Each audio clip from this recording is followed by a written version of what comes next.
was such a wonderful part of my life here, college at least, has a very important counterpart, and that is the food choices that we make. And so as I went through college with dietetics, I realized that cooking food is such a fun experience, and being able to share food and a new adventure in how we cook. I just did a class earlier today with the comptroller's office, which I thought, wow, that's never a good call to get as the comptroller if you're a business owner, but now I get to go talk to them, so it was kind of fun.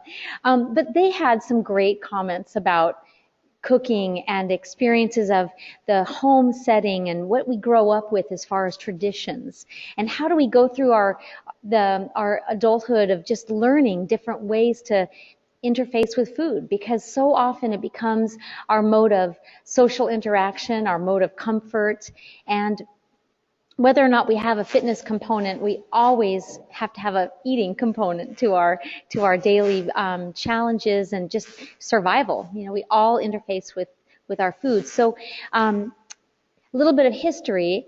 When I first came to San Antonio, I wanted to figure out how to combine fitness and nutrition. So I worked in different health clubs, and Lifetime Fitness was the first gym that really believed that combining nutrition and fitness was an important combination. So it seems so obvious to me, but yet, you know, it takes a while to start realizing that an active body is a healthy body, and then you have to fuel that healthy body with the right foods.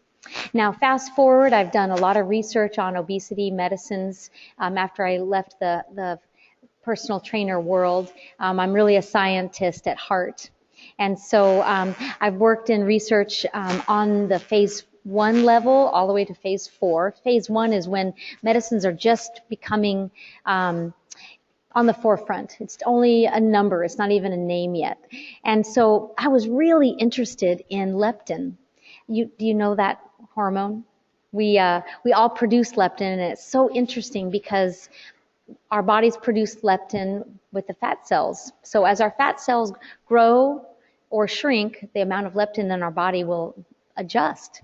That's one of those many hormones that cause us to have hunger and cause us to have satiety. So in my world of research in these different medicines and working with people both in the healthy arena with the fitness enthusiasts as well as the sick, I realized that there's so many things that impact our hunger and satiety factors. And so truly, when we understand what forces are pushing us to food, we can better understand them. So the slideshow that I want to show you today is kind of a mix of the stories around my career in the food and fitness world. My most recent job was at HEB. I was their health and wellness director, and Charles Butt was really the gentleman that said, Suzanne, I want you to come up with a plan to help my employees, they call them partners, get healthy. So I started the Slim Down Showdown. Anybody hear of that? No? Yes? I heard yes, some? Okay, good. So that was really my creation, and what we wanted to do was help these people understand how food and movement and their lifestyle and their cooking interests all work into a change in their paradigm, their healthy lifestyle. And so I loved that experience, and getting to work with the team at HEB and really learning how to help people. I realized more and more that the food component becomes really critical. We all can move more, but really it's how we interface with food that is so much a grassroots experience from our home and our experiences as young children with our parents all the way to our adult life. So the slide deck, again, that I put together, I really want to give you a window into what is different.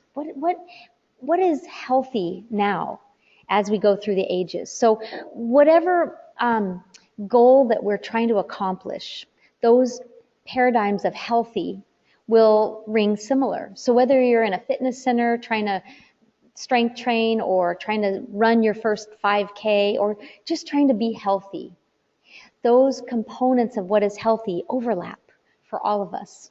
So when Charles asked me to help his partners get healthy, now I have physicians asking me to help their clients or their patients prepare for cancer treatments or prepare for surgery. It's so similar that it boils down to, what are we going to have on our plate today for lunch? What are we going to have for dinner on a Tuesday night? What's for breakfast? When you open the fridge, what's in the fridge?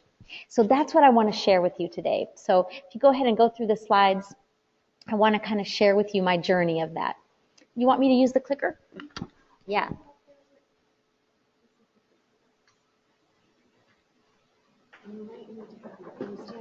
Yeah, sure. Sure. There we go. Yes. So this slide talks a little bit about where we are with label information. So what ingredients, what's in our food? And what's really fun is now people are starting to look a lot more. Yes, we want to look at the nutrition facts panel, but quickly we want to go to what's in our food, because making healthy choices just might start getting easier when we look at what's our food made of. I think that's a really important question that we can ask. Let me see if I get that right button. Is it that one? No, that's the wrong way. Okay, so what is healthy? Is it fat-free, sugar-free, more carbs? We were taught that saturated fat was making us fat back in the 80s, right? We were taught that if we wanted to lose weight, we would have to eat fat-free. Well, we know that's different now. You just heard your physician and, of course, Heidi talk about carbs being the culprit. So what is healthy definitely evolves.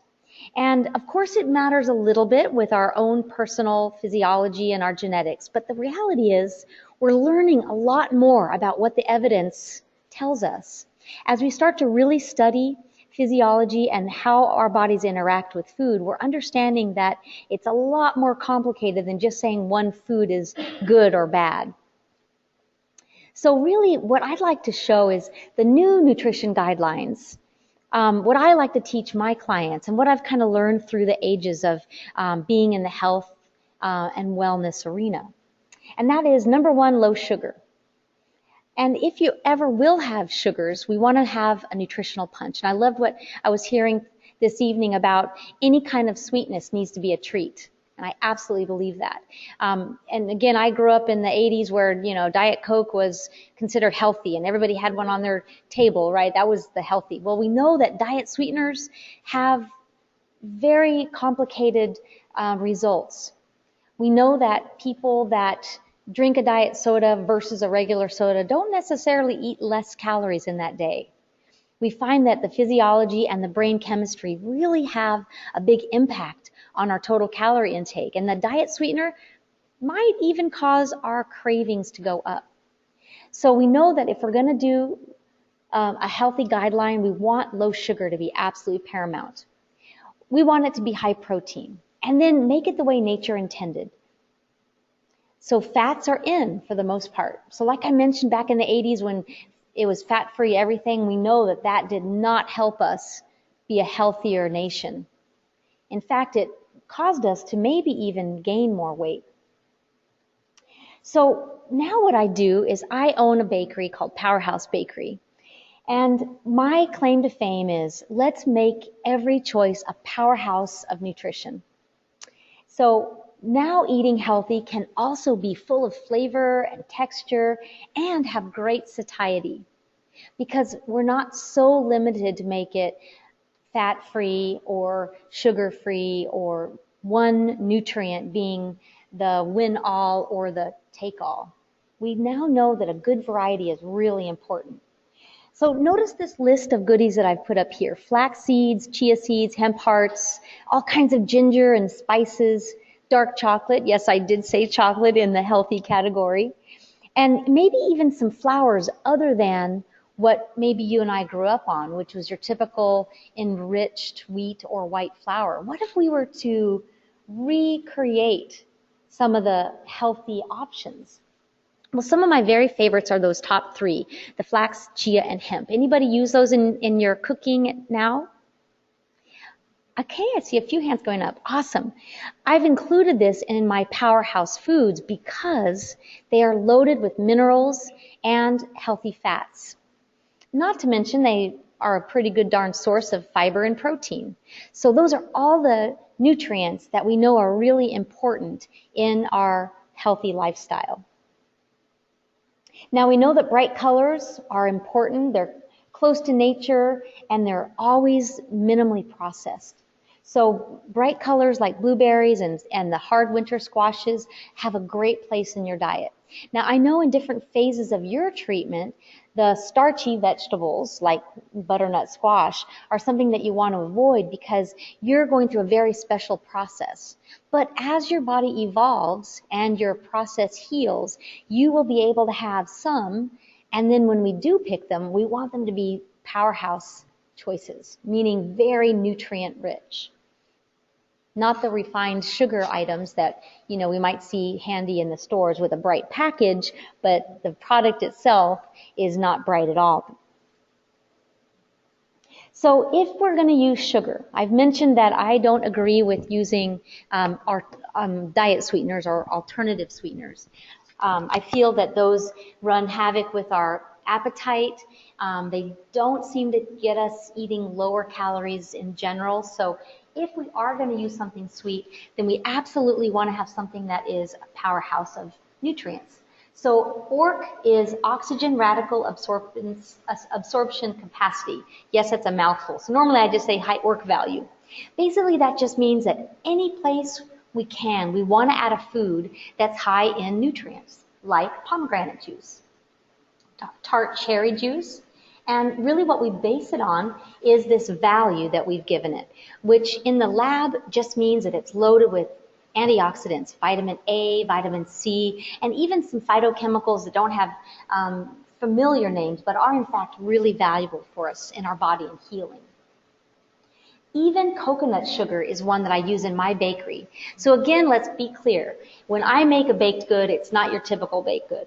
It's low in total sweetness, and it's high in protein, and it's high in fiber. So from the get-go, it's a very different experience. But we got to have a little sweetness in life. As the physician mentioned earlier, there's nothing wrong with something sweet. We just need to learn how to reapply that. So not only having a healthier ingredient, but also how do we sprinkle it in our day so that it doesn't become a primary meal, it becomes a once in a while treat. And coconut sugar is a fabulous addition to that. It's loaded with nutrition and it's organically grown. So I wanted to put this slide in because it gives you some interesting perspective. If we compared coconut sugar to agave, to honey, maple syrup, brown sugar, and then way over there on the far side is the refined white sugar. What I've got listed here is the macros and the micronutrients. So nitrogen, phosphorus, potassium, all those are minerals. And we know that our body needs those. Especially we know of the big ticket items like potassium. It's got, look at how many milligrams of potassium coconut sugar has compared to refined white sugar. Pretty cool. What other vegetable has potassium that you can have? Any ideas? Yeah. And dark leafy greens and beans. But dark leafy greens, which are on your diet anytime, once you get back to food, and it is something that we always need to increase. So potassium is a great one. And lo and behold, something that adds a little bit of sweetness has a valuable nutrient. So when we look at sugar-free or fat-free or more carbs, we were taught that we should cut out a food group or be very careful with it. And now we're starting to bring it back in. So really the evidence is looking like healthy fats are an important piece of the puzzle. Yes, we want to cut down on carbohydrates because as a culture we have overused those. It wasn't long ago, though, that the USDA said to us, cut out fat and eat more whole grains. You remember that? Eat more whole grains, they're better for you. And we realized that wasn't the case. Now we have learned from that, and we're really saying that the new darling of the nutrition world, this is one of them, coconut oil. Just like that coconut sugar, it's got great nutrients, it's very satisfying, and it's going to help us have a satiety factor. It's a plant source as well.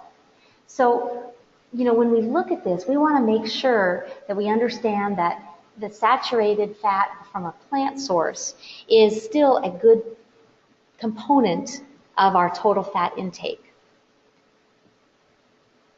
So whole grains, experts told us we should eat more, and like I just mentioned, we're learning now that that's probably not the case.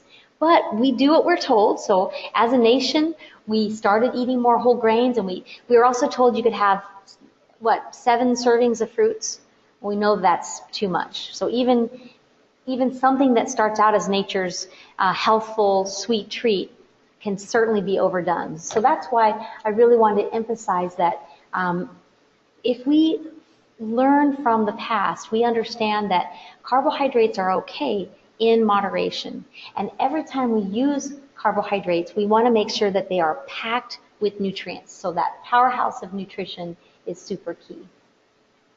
So I didn't talk a lot about Powerhouse Bakery yet, but I did allude to the fact that I worked at HEB and I was their health and wellness director, and my job was to get all his partners healthy, so 77,000 employees. And with the Slim Down Showdown, I really started looking in the aisles of the HEB stores. And gluten-free kept popping up as something that was kind of living under the halo of healthy. Anybody know anybody that eats gluten-free? Yeah, a lot of us, right? It's definitely a fad. So, through the ages that I've been in the health and wellness industry, we've gone fat-free. We had the Atkins for a while, which was high fat is okay.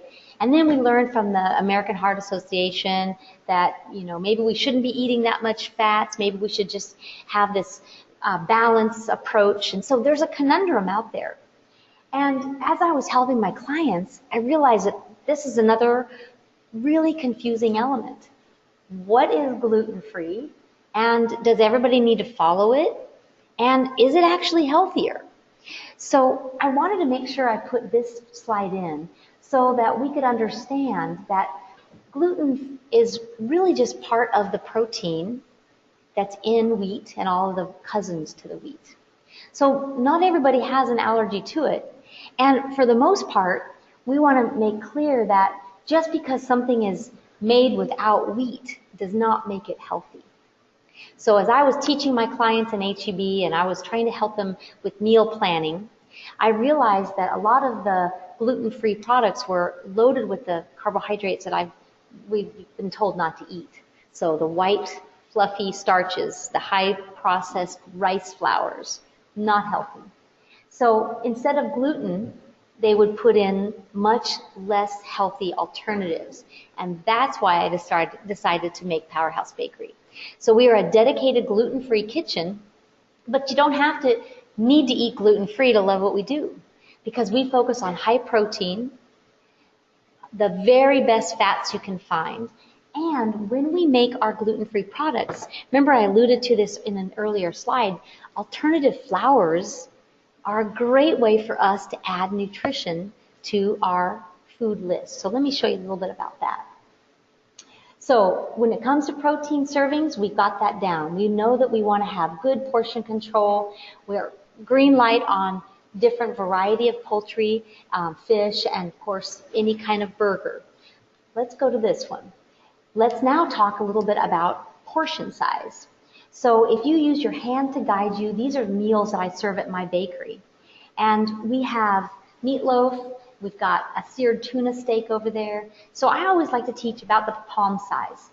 And then look at the amount of greens we have, green beans, and then a very small amount of the complex carb, which is the potato.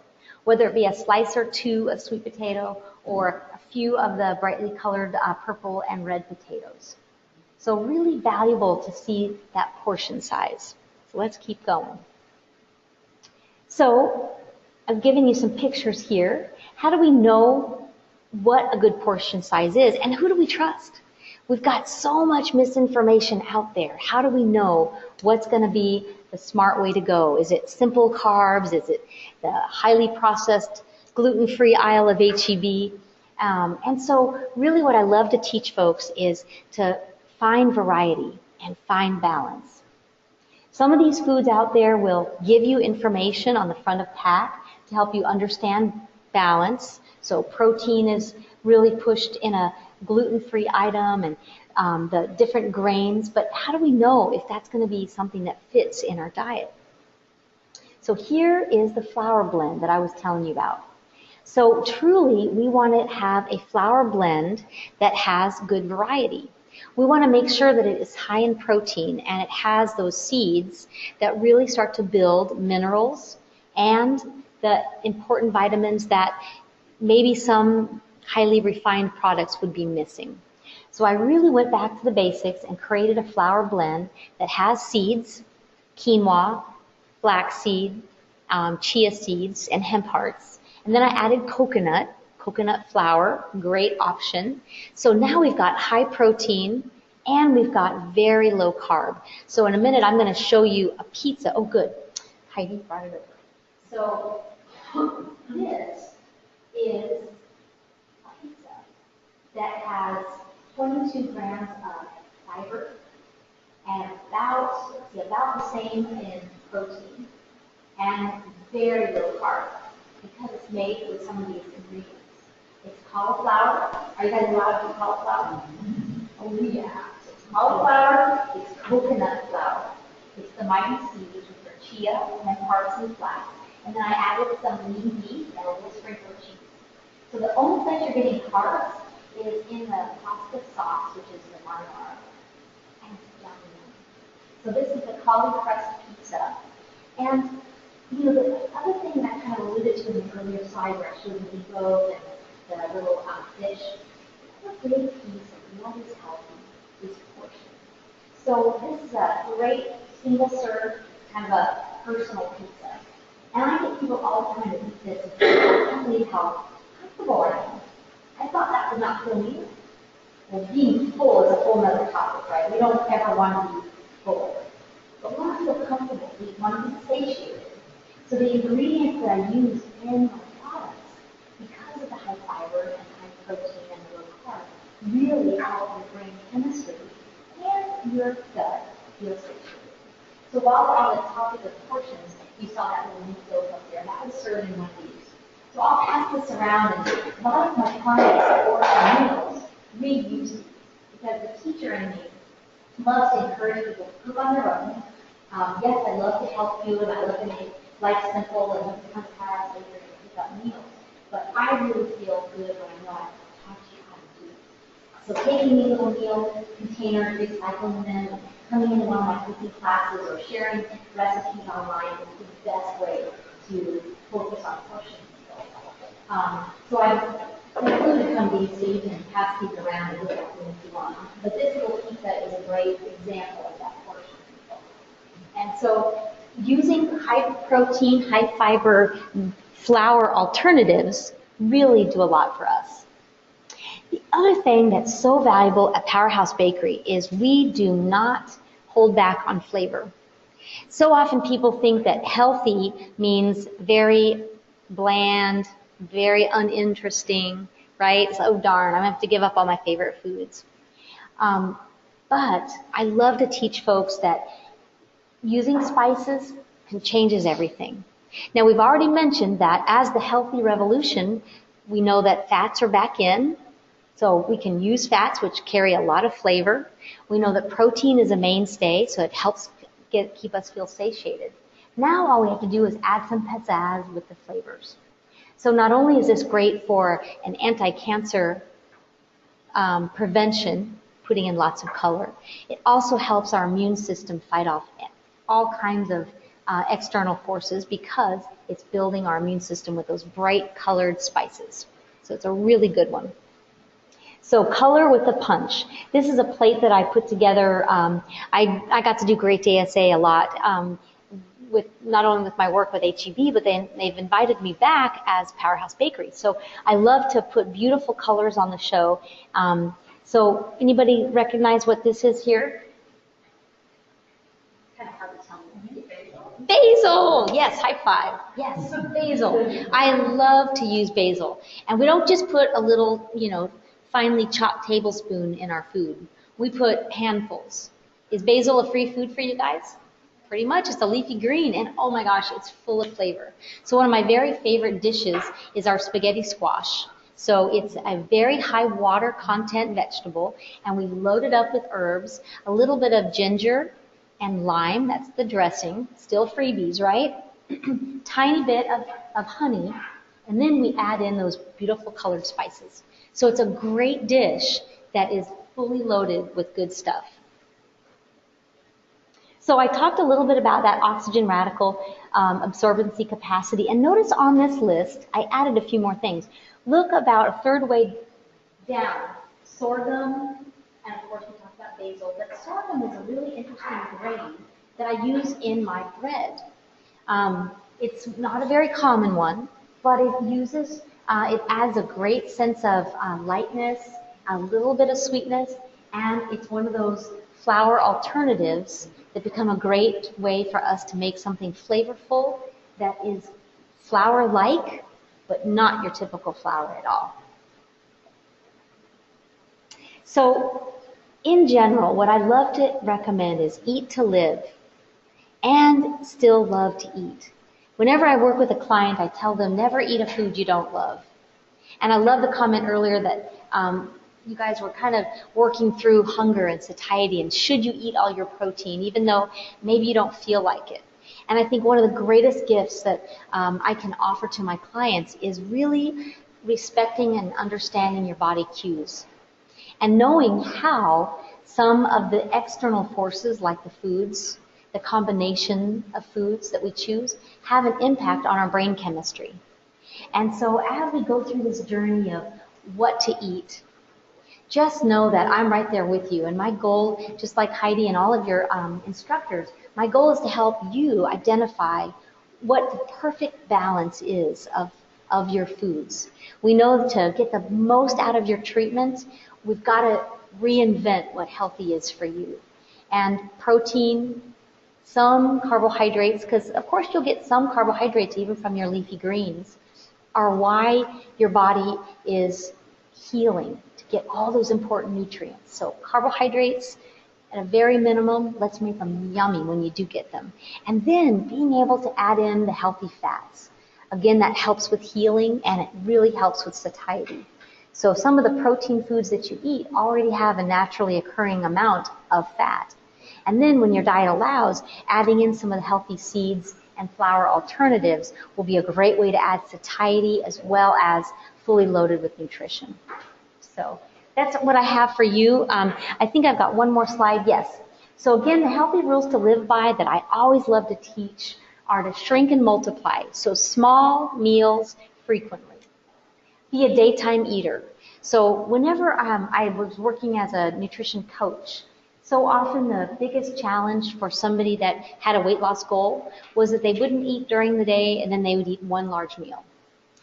That sets your body up to be a very good fat storer, not a good fat burner. So I always like to teach my clients to eat small amounts throughout the day. And then somebody will say, well, should I force myself to eat breakfast even if I'm not hungry? And I would say, absolutely not. But have your breakfast ready so as soon as you get a hunger pang, you've got something that you've planned and that's ready to go.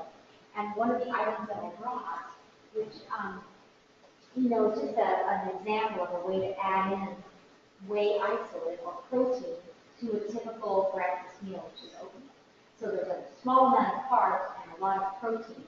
And whether you have this in the morning or in the evening, as soon as you do get hungry, you want to have food ready to go that's packed and easy to warm up and use as your fuel for the day. And then the last one here, or actually number 3, is to keep your macros balanced. So what we've really learned through the ages is taking out a food group is probably not an answer. We definitely need to have protein and healthy fats. And then your carbohydrates come in all shapes and sizes. But leafy greens and broccoli have some great carbohydrates to keep that macro balance in place. And then the last one, find a love for fitness and never stop moving. So whether it's walking or dancing or swimming, find a way that not only keeps your muscles engaged with activity, but it also drenches your brain in happy hormones, and so you feel empowered to be able to keep going and to really be in connection with your body. So let's do this. Let's learn the new revolution of healthy, and I think ever be of service to you, I'd love to do that. So thank you.